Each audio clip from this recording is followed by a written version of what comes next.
કહેવતમાં કીધું છે ને, જેના કુળમાં નો એક દીકરો એનું જીવન તો એડે ગયું કહેવાય.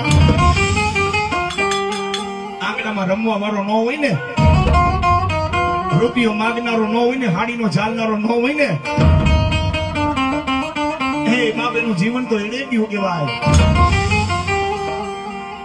અને ખરેખર આપણે ઘણીવાર માતાજી પાસે એમ કહે કે માં દીકરો દે, દીકરો દે. આકરી બાધા રાખી પણ એમનો કુટુંબની માલિકો માતાજી પારણા ન બંધાય. માતાજીને ખુદ શ્રી ભગવાન એને બાજવું પડે હો. તમને બધાને એમ હોય કે આપણે માતાજી પાસે ધા નાખી આહુડા પાડી એટલે માતાજી કામ કરે, પણ ભલામણા એ તમારી ભક્તિ જોવે હો. માતાજીને શ્રી ભગવાન એને બાજવું પડે. આપણે એમ થાય કે માતાજી હમણાં બોલવા માંડે, નહીં, માતાજી એમને ન બોલે.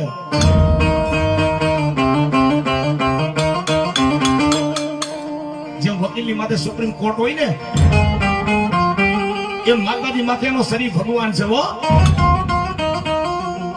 જયારે ભુવનના ખોડિયામાં માં આવે ને, ત્યારે માતાજી પેલા એમ કે મારા રામને પૂછી લાવો હે.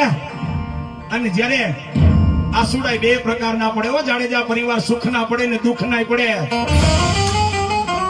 પણ જેથી એ દુઃખ ના આહુડા પડે ને, જેથી માતાજીને એમ થાય કે લાઈ ગમે એમ તો મારી વાડીનું ફૂલ છે.